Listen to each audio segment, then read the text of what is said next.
Hey everyone, and welcome to our July 2018 product launch. I'm Emma Nuckman. And I'm Sean Keene. And today we're taking you through some of our latest release items which are available to you right now.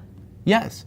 Thank you so much for joining today. And of course, like we always do, we want to make sure that this is an interactive presentation. So you'll see on the right side of your screen, there is the Q&A box. Please type any questions that you may have in there. We're going to be taking questions at the end of today's program. And of course, in the handouts area, we've got a lot of great resources for you. So we've got documents that talk about everything we're sharing here today, as well as links out to other content, including our feature bites, which are educational sessions where you can learn more about how to deploy all of these great things. Absolutely. So let's get started here. So obviously, if you've tuned into one of these releases before, you'll see that we are bringing TV quality to webcasting. So in keeping with that theme, we've introduced the scene designer. So let's go ahead and discuss what is a scene anyway. So in our case today, the scene you're seeing is our video, so our video on screen, and also the slides window. Yes. And the way that the platform is configured is that it's intelligent, so that if you've got more than one source on the screen, the platform decides the best way to display that. So for example, I can remove my slides from the scene. Now it says, hey, one video, make that the full size of the video screen. And then if I add my slides back in, by default, it says, let's put my slides big, my video small in the corner. Now, one of the great things about the scene designer is it gives you more creative control over how the different content is displayed on the screen. So for example, using the scene designer, I can set a scene and switch this so I've got large video and small slides in the lower corner. Or I can take different video assets and mix them together, different sources. So in this case, let's go ahead and bring in a couple colleagues. I'm gonna go ahead and bring in Trilby and Isabella. Hey guys, thank you for joining. And let's have a little fun with this. Let's bring in a couple other Sean Keenes. There we go. Hey guys, thank you so much for joining today. Well, Sean, let's spare us all here, and luckily we can get those out with just a click of a button. Just a single click to switch between them, and I think that that's important. That's a big part of the benefit here, is the idea that when I had those 5 videos of me waving, I didn't have to go add video 1, add video 2, add video 3. I could pre-program it and do it all in one fell swoop. How many shirts did you have on in that? I actually recorded like 9 different videos and then picked the best looking shirt. That's kind of There's amazing. A lot of work in making that 10-second of footage happen. Time, exactly. It was well worth it. Definitely, definitely. Perfect. So something I'm really excited about is actually video overlays, which is the next thing. As you can see on our screen, you'll notice something new in the lower corner, I think right over there. So we have a static image, in our case, the INXPO logo. So video overlays will now give you the availability or ability to brand out your console. Another thing I'm super excited about, we can create lower thirds. So in my case, let's pop that on screen. We have my name and my title, but actually I just got married, so let's go ahead and adjust that to my correct lower third. And congratulations, Thank Emma. you so much, Sean. Thank you. That was great. I know. And again, you talked a little bit earlier about the idea of switching with a single click. Yes. Same sort of thing here. We had the wrong graphic up, realized it, and with the single click, we were able to make that change. Right. So let's have some fun with this. It's a beautiful day here in Chicago. Let's put on our sunglasses. We're going to head to the beach. Position yourself here. There we are. We got to adjust a little bit. So I think that the Chicago Dolphins are in season now, so let's go ahead. Hey, check that out. The Chicago Dolphins, yes. Yeah, there's one. This is amazing. So cool things you can do with video overlays. Obviously, we're having fun with this, but you can get creative. But Sean, tell us how the magic is done. Yes, so when it comes to video overlays, they're actually really simple to implement, and it's using what we call our compositor tool, which you're seeing a screenshot of that on the screen today. So the way I like to think of the compositor tool is if INXPO Studio is your video studio in the cloud, then the compositor tool is the control room behind the scenes. It's where you can build and select different scenes to be pushed on screen. It's where you can upload and configure your overlays and turn them on or off during a program. And you can also use it for switching between different video sources. So it becomes the one place where you're able to control all the different creative aspects of the webcast.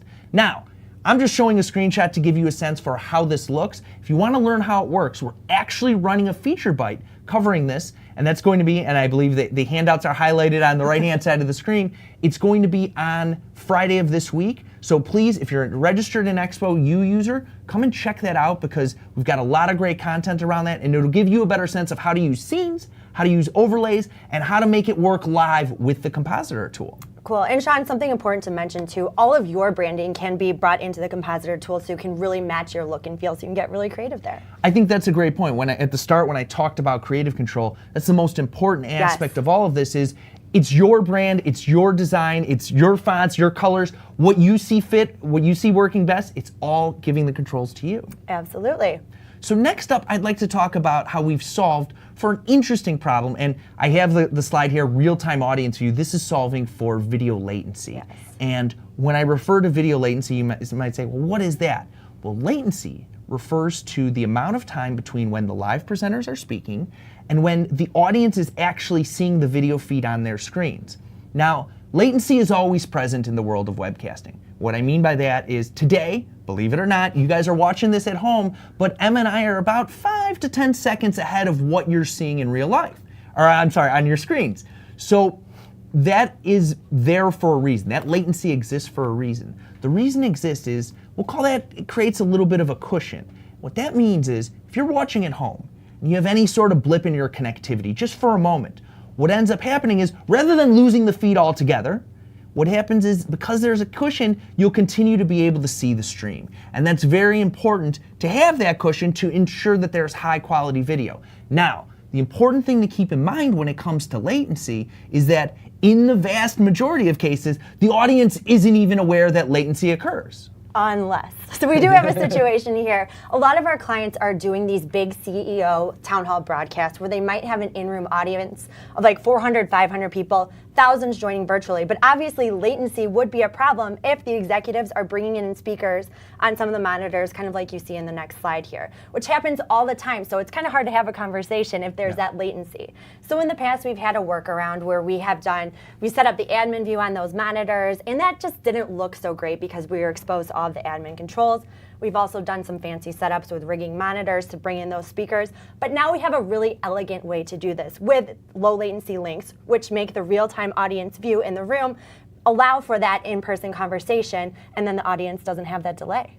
The physical audience. Yes, and that's the important thing. These are super easy to configure. The way that this works, and I'll note, in INXPO U, there is a feature byte covering this as well. It's available on demand today. But the way that it works is you simply create a staffer, assign that staffer, I believe it's called the low latency right. So you give them the low latency right, and then those screens in the room that are in the background that are projecting the presentation or bringing in that remote speaker, on the computer powering that, you'll launch one of those links. Yes. So if there's 3 screens in the room, you set up three links, launch those links, and they enjoy a real-time view of the presentation without any sort of delay. So that's how we're able to solve for that. I like it. I think we'll be using that a lot, especially here. Yes. So Sean, obviously we have a lot of items in this release, but let's move into the lightning round, which I think we have a great overlay for that.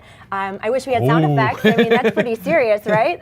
So you had some fun with that one. I got a little creative and perhaps a little carried away with that font choice, but I think it looks good. So take us to our first lightning round item. Yes, so talking about these quickly, what we've done now is we've combined 2 features that have existed in the platform for a little bit. So we've combined CPE, or continuing professional education, along with our audience checkpoints. So CPE allows you to potentially test audience members and issue a certificate if they pass certain criteria.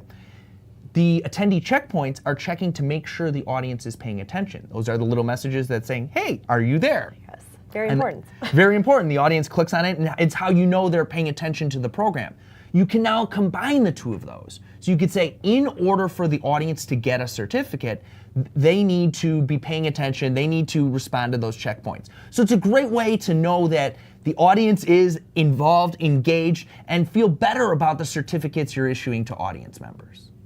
Absolutely. So the next one I think was created just for Sean and I, which is input volume adjustment. So that means that we can now boost or lower the volume for any of our live sources or on-demand video that we're playing back. So obviously Sean and I do a ton of demos. We talk so loudly that now we'll have the ability to lower our volume or perhaps boost the others to match our different sources when we are doing these demos. So I think that's, again, something we will be using, unfortunately, all the time in our case. Well, it is definitely a challenge for us, because if we're doing a demonstration together, it's 4 speakers, it's you and me and a couple other people. Either we have to try to be quiet, which is challenging for us, or we have to tell everybody else to be louder. Now we've just got a simple volume control that we can make those adjustments right inside of the platform. I love it. Very simple.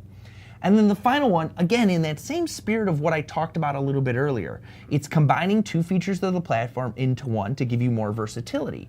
And that is SSO and registration. So SSO is single sign-on. Registration, you guys are already familiar with, the ability to create a registration page. One of the challenges that our clients have had who've been using single sign-on or SSO in the past is that there's no way to measure the audience in advance. There's no way to know for sure how many people are going to come to a webcast or an event when you're using SSO.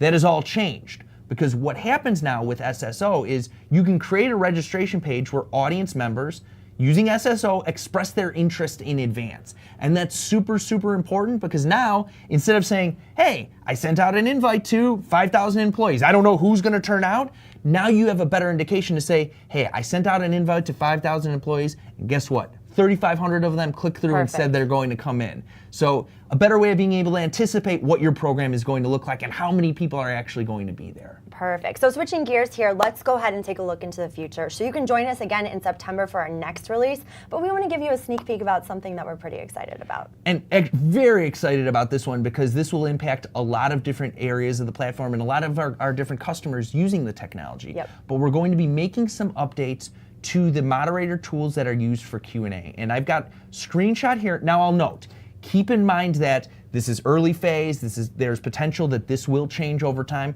but I want to illustrate the concept to you. So what you see here is these are questions. This is the behind the scene moderator view for a webcast.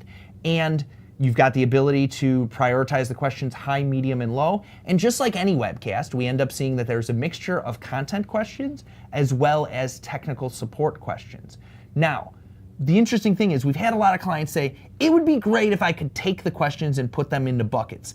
We didn't create a buckets feature, but we're adding folders into the Q&A system. So you see here I've set up 2 folders. I name them. You can name them whatever you want. In this case, I said, let's call it content and technical support. And now I can click on that first question from Ken and say, okay, is this a content question or a technical support question? It files it away in that folder, and in that folder now I see a filtered list of the individual questions. Now, of course, I can click on a question in order to type a text-based response, or I can, and this is something we have today that our clients love, the ability to take a peek at the attendee view, see exactly what the attendees are seeing in real time. So this is super versatile. Again, I think the most common example is content and tech support, but use it however you see fit. It might be, hey, these are questions for Emma, these are questions for Sean, these are questions for Joel, who's behind the scenes here.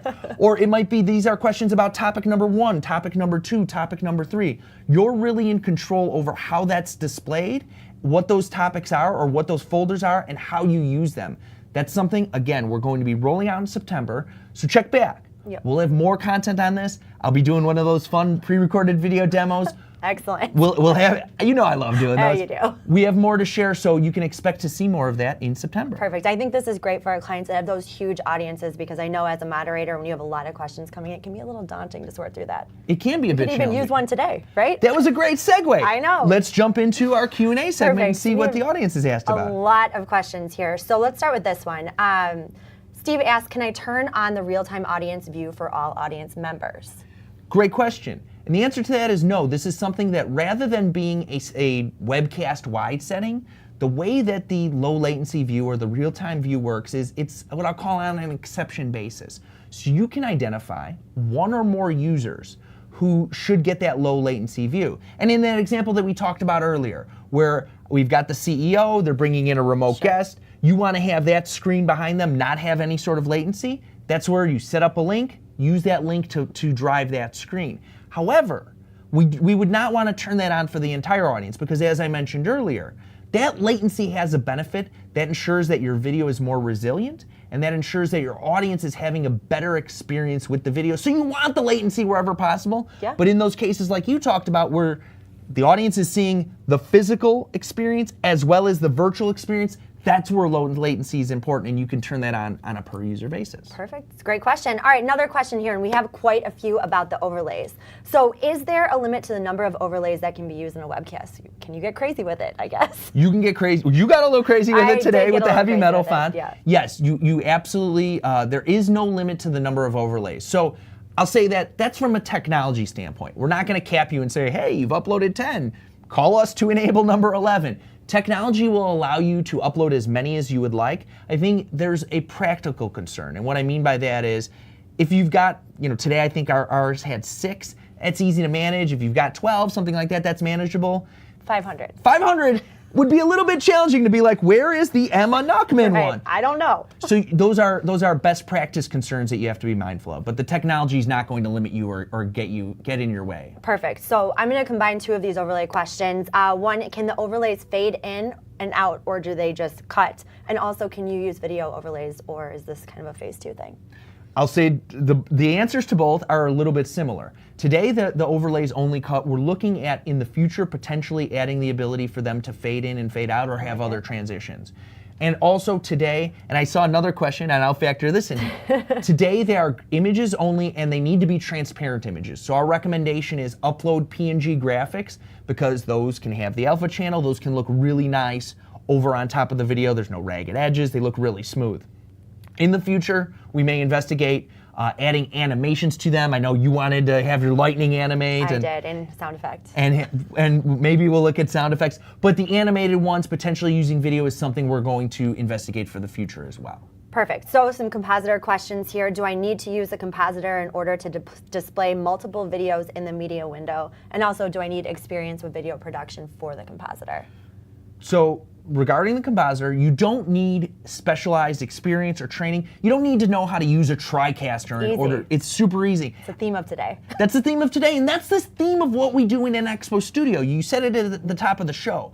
The idea that our goal is to elevate what you can do with webcasting to television-style productions. Absolutely. Without needing to be an expert, without needing a TV crew, without needing a bunch of expensive equipment.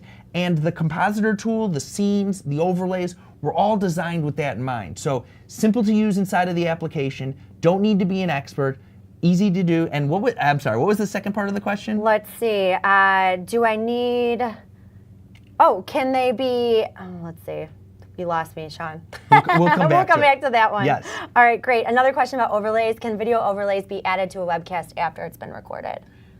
That's a great question. At this point, the way that they're added in is, if you want to add it to pre-recorded content, take that pre-recorded content, run it back as if it were simulated live, so play back the video, and then do the overlays live on top of it. Perfect. There isn't a way today to go into the editor and say, add an overlay here, add an overlay here. That's something that we're considering potentially for the future, but for today, it's just, you can do it, but you have to play back the video and do those overlays in real time. Perfect. I found the question. Sorry about that. Yes. If I only had my folders here. So do I have to use a compositor in order to display multiple videos in the video window? Yes. The answer to that is no. You don't need to use the compositor. So you might remember, if you've seen any of the presentations that we've done on the presenter view of INXPO Studio, the way it works is we've got that sources area that allows you to switch between the different sources. Sure. That still exists. That's still available. So if you want to do the basics, if you want to say, hey, I've got one user, I want to add another user, I want to add another video, I want to add the slides in and do those one by one, you can do those all inside of the sources area. If you want the more advanced controls, you want to do like I did, like bring up 5 videos in one fell swoop. Yeah, of my or of other people. Right. Or if you want to take and design your own sources your own scenes that are different from the ones built into the platform, that's where the more advanced tool, the compositor, is used. And I say advanced, still relatively simple to use, don't need to be an expert, but there are different tiers of functionality in these different areas of the product. Absolutely. So last question here about the compositor. Yeah. Do you recommend that the speaker handle using the compositor tool while trying to do 2 things, or how do we kind of delegate those tasks?